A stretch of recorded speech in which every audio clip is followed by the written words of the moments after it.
ఆంధ్రప్రదేశ్లోనే కాదు, దేశంలోనే మీడియా రెండుగా చీలిపోయి ఒకళ్ళేమో కాంగ్రెస్ ఆ పక్షాలకి, ఇంకోళ్ళేమో ఎన్డీఏ బీజేపీ ఈ పక్షాలకి సపోర్ట్ చేసేటువంటి క్రమంలో ఆంధ్రప్రదేశ్లో మీడియా జగన్మోహన్ రెడ్డికి ఒక వర్గంగా, చంద్రబాబు నాయుడు కావాల్సిన వాళ్ళకి ఒక వర్గంగా తయారైన సంగతి తెలిసిందే మనకి.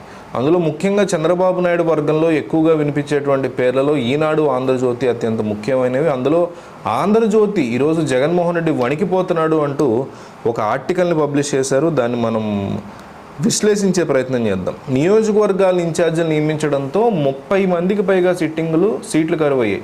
దీంతో వైసీపీలో తీవ్ర అసంతృప్తితో రగిలిపోతున్నారు. వారందరితో ఇప్పుడు జగన్మోహన్ రెడ్డికి పడింది. ఎలక్షన్ దగ్గరికి వస్తున్నాయి, క్యాండిడేట్లను తీసి సంతృప్తిగా ఇన్ఛార్జ్ని తీసి పక్కన పెట్టారు. సో అసంతృప్తులు అనేవి సహజంగా వస్తాయి, ఏ పార్టీ అయినా. జగన్ కూడా వస్తున్నాయి. అయితే వీళ్ళతో అసంతృప్తితో ఉన్న ఎమ్మెల్యేలతో కూడా జగన్కి పనిపడింది. ఎందుకంటే వాళ్ళు సిట్టింగ్ ఎమ్మెల్యేలు. ఈ సిట్టింగ్ ఎమ్మెల్యేలు రాజ్యసభలో ఓట్లు వేయాల్సి ఉంది, రాజ్యసభ ఎన్నికల్లో ఓట్లు వేయాల్సి ఉంది.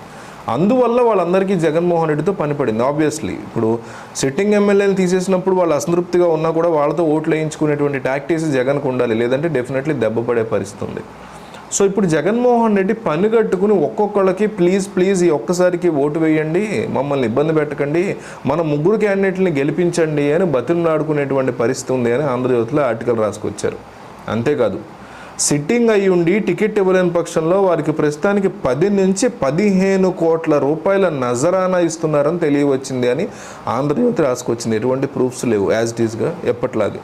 సాక్షి అయినా ఆంధ్రజ్యోతిలో ఏం ప్రూఫ్స్ ఉండవు, వీళ్ళకి అనిపించింది రాస్తూ ఉంటారు. ఇట్లా చేతులు మారాయి అని ఒక ఫోన్ కాల్ ఉందా, లేకపోతే ఇట్లా చేతులు మారాయి అని ఏదన్నా బ్యాంక్ అకౌంట్ సంబంధించిన డీటెయిల్స్ మా దగ్గర ఉన్నాయి అంటే చాలా అట్లీస్ట్ నేనేమి బయట పెట్టమని కూడా చెప్పట్లా. రేపొద్దున లీగల్ ఇష్యూస్ అయితే దానికి ఒక బాధ్యతాయుతమైనటువంటి జర్నలిజం చేయాలని కోరుతున్నాను నేను, అంతే. సాక్షినైనా ఆంధ్రజ్యోతినైనా ఇద్దరు తోడు దొంగలు అనేది నా ఉద్దేశం. సో వీరందరినీ ఇట్లా డబ్బులు ఇచ్చి వీళ్ళందరినీ బ్యాంకాక్, నేపాల్, గోవా, హైదరాబాద్లోని పలు క్యాంపులకు తరలిస్తున్నట్టుగా సమాచారం. అంటే వైసీపీ క్యాంపు రాజకీయాలకు పాల్పడుతుంది. ఇప్పటికే పలువురు ఎమ్మెల్యేలు క్యాంపుకు తరలించగా మరికొందరిని త్వరలోనే తరలిస్తారని తెలుస్తోంది. వీరిలో Siddareddy, Kapu Ramachandrareddy, RN Srinivasulu, Arthur Varaprasad, doctor Sudhakar, Venugopal, Burram Madhusudan Yadav, Sudhakar, Pendem Dorababu, Jyothula Chantibabu, Shetty పాల్గొనతో పాటు పలువురు టికెట్లు దక్కని సెట్టింగ్లు ఉన్నారు. 1-2 రోజుల్లో ఈ ఎమ్మెల్యేలు హైదరాబాద్ తీసుకొస్తారని హైకమాండ్ ప్లాన్ చేస్తుంది. కాగా రాజ్యసభ అభ్యర్థుల నామినేషన్ దాఖలు 15వ తేదీ వరకే గడువు ఉంది. దీంతో ముందు చూపుగా అధిష్టానం ఇలా చేస్తోంది. ఫైనల్గా ఏం జరుగుతుందో చూడాలి మరి అంటూ ఆంధ్రజ్యోతి రాసుకొచ్చింది. ఆంధ్రప్రదేశ్లోని సార్వత్రిక ఎన్నికలు దగ్గర పడే కొద్దీ రాజకీయ పరిణామాలు శరవేగంగా మారుతున్నాయి. రెండోసారి అధికారంలోకి రావడానికి వైసీపీ కుయుక్తులు పన్నుతూ ఉండగా ఎట్టి పరిస్థితుల్లో ఈసారి అధికారంలోకి రావాలని టీడీపీ, జనసేన మిత్రపక్షాలు వ్యూహాలు రచిస్తున్నాయి. అసెంబ్లీ ఎన్నికలకు ముందే అసంతృప్తి రగలడంతో అధికార పార్టీ పరిస్థితి దారుణంగా తయారైంది. వైసీపీ చేజేతులా చేస్తున్న తప్పులన్నీ టీడీపీకి ప్లస్ అవుతున్నాయి, కలిసి వస్తున్నాయి కూడా.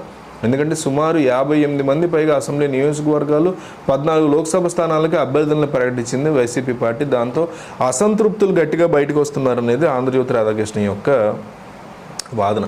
ఈ అంశాలను మీరు ఎవరికి సపోర్ట్ చేస్తారో చెప్పండి.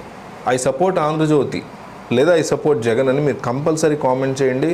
నిజంగా జగన్ ఎట్లా చేస్తున్నారా లేదా అనేది ప్రజలు ఏమనుకుంటున్నారో అందరికీ తెలియాలి. కాబట్టి డెఫినెట్లీ ఐ సపోర్ట్ ఆంధ్రజ్యోతి లేదా ఐ సపోర్ట్ జగన్ అని కామెంట్ చేయండి.